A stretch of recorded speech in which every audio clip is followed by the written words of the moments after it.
letos se predstavljam v galeriji Ekurna s takšno malo pregledno intermedijsko razstavo. No, ko so me povabili k sodelovanju s to pregledno razstavo, seveda sem se mogla kar fajn poglobiti v moja dela, v mojo umetniško prakso, ker sem pač tukaj predstavljam zdaj neka dela, ki imajo neko rdečo nit. Se pravi, da sem se res spraševala, s čim se jaz ukvarjam, zakaj sploh to počnem, kar počnem. In sem zbrala skupaj projekte, ki se res ukvarjajo nekako s hibridizacijo živosti.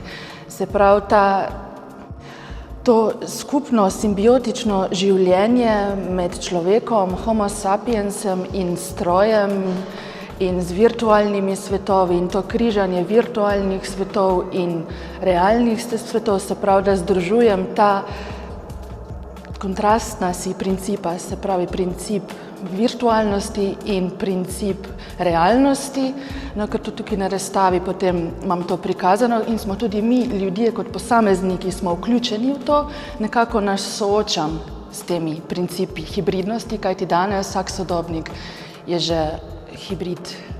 Zelo se je spremenila tudi percepcija našega stanja in našega telesa nasploh. Naša telesa nekako postajajo nekakšen artefakt, hibrid. Tako da tudi v svoji umetniški, tej sodobni vizualni produkciji se nekako ukvarjam, vključujem v te procese moje tudi sociološke in antropološke raziskave z področja življenja sodobnika in seveda človeka kot enoto. Tako da v prvem prostoru v galeriji že nekako nakazujem neke dele projekte, kaj bo v naslednjih prostoru galerije, kjer je glavnina. Tako da so obiskovalci takoj soočeni z veliko podobo embrija. Embrija kot amorfna oblika nekako predstavlja to ikonografsko podobo življenja in na ta način nekako že kar sprovocira v nas, da se začnemo spraševati, od kod smo, kdo smo in kam gremo. Potem zraven imam pa tudi postavljen ogromno podobo tega hibrida, ki ga imenujem Mikel. Ta Mikel je pa moje delo v teku, že kar nekaj let ga nadgrajujem in sicer v tem projektu pa tudi raziskujem in postavljam na ogled ta princip življenja. Princip rojstva in nadgradnjo življenja s to tehnologijo in cel ta proces, kam nas to vodi. Tako da ta telo Mikela je nekako zrastel iz te podobe embrija v neko živo entiteto. Dobilo je tudi neko telo, seveda skonstruirano telo, kiborško telo, ki je telo hibrida. Tudi na razstavi potem v ta sam proces hibridizacije vključim tudi obiskovalce, kjer so soočeni s podobami hibrida Mikela, ker del Mikela je vseh nas, ker vsi smo že take himere, vsi smo že nekako postali pač del stroja, del hibrida. No? In na tej razstavi imajo tudi nekako metaforično pač prikazan ta vstop v to hibridizacijo in tudi sami lahko opazujejo del sebe, se pravi so soočeni s to metamorfozo, ali kaj bi rekla, s tehnologijo, ki se danes dogaja. No, začela sem pa s tem projektom Mikel.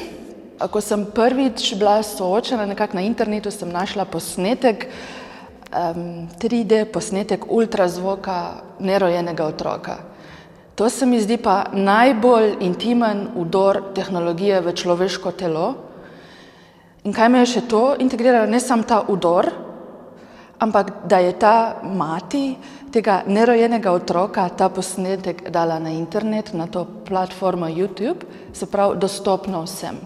Ta otrok še niti ni rojen in je že na svetu virtualnem in realnem izpostavljen. Njegova podoba je nam izpostavljena, da lahko manipuliramo z njo, kakor pač si poželimo.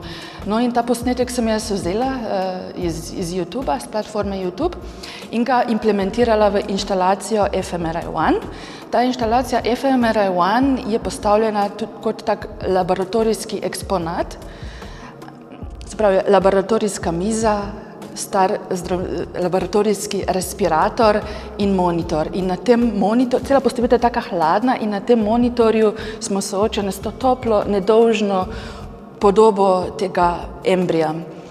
In mi obiskovalci imamo tudi možnost zdaj, da manipuliramo to podobo. In sicer nas ta instalacija v času postavi kot nekega kreatorja življenja.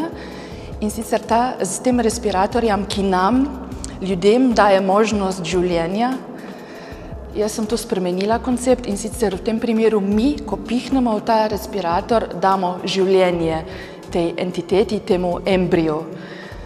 In ta podoba je v meni ostala v glavi, seveda, in sem hotela nadgrajevati še kar, da bo ta entiteta živela, ta podoba, no, in iz tega fMRI inštalacije v bistvu izhaja ta cel projekt Mikel, ki sem ga malo prej omenila.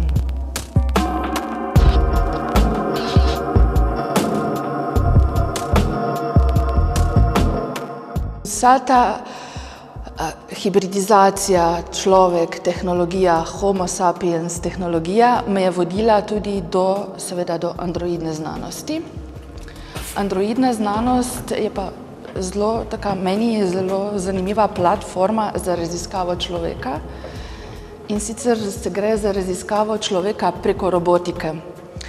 Robotika je zelo širok pojem, androidna znanost pa zaseda tukaj posebno mesto v robotiki in sicer ne predstavlja to robotiko surovo kot nek kapitalistični produkt, ekonomski za inženiring, ampak predstavlja zelo humanistično vedo. In sicer, da raziskujemo človeka in sicer, kako najbolje raziskati človeka, kot na način, da poskušamo narediti kopijo. In ravno s tem se ukvarjajo v laboratoriju profesorja Hirošija Išigura. On je tudi utemeljitelj, pionir androidne znanosti. In ko sem jaz prvič videla njegova dela, to je bilo na Ars Electroniki v Linzu, sem bila čisto paf. Meni so se odvrteli vsi filmi, jaz sem namreč že kot majhna deklica, ko sem bila še v vrtcu, po zaslugi mojega očeta, gledala te filme Blade Runner, Alien. In že tam sem se spraševala o teh hibridih, ne. Meni ni bilo jasno, pa kaj so, niso ljudje, niso stroji, ker ne izgledajo kot stroji in celo krvavijo, ampak niso ljudje. Kaj so to za ena bitja? No in to je potem, ko sem jaz v živo videla ponovno te androide profesora Hiroši Išigure, sem bila čist paf in sem rekla, ja, to hočem jaz raziskovati, jaz sodim v njegov laboratorij. In tam smo se tudi v bistvu v Linzu spoznala, ostala v kontaktu, pač sem mu razložila te moje intence, zanimanje za njegovo delo, za androidno znanost. No in to me je tudi vodilo na Japonsko, kjer sem pač opravljala doktorat. V bistvu moja pot do doktorata je mogoče malce nenavadna, ker edina pot, da sem jaz lahko sploh imela vstop v te znanstvene laboratorije v ATR-u, to je najbolj priznana raziskovalna inštitucija v svetu, tam nimajo oddelka za umetnike, ne.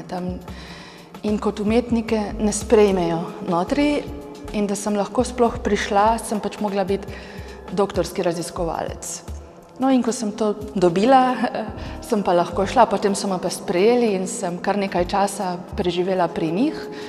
Opravila kar nekaj eksperimentov, ki so tudi prvič zdaj na ogled, tako skupno postavljene kot nek tak laboratorijski oltar, bi rekla, no. In tu v galeriji Kürna lahko si ogledate to inštalacijo, imenujem jo Interpersonal Interaction, kjer imate vpogled v delo znanstvenikov, ki se ukvarjamo z androidno znanostjo, se pravi, posnetki niso nič zmanipulirani, so surovi.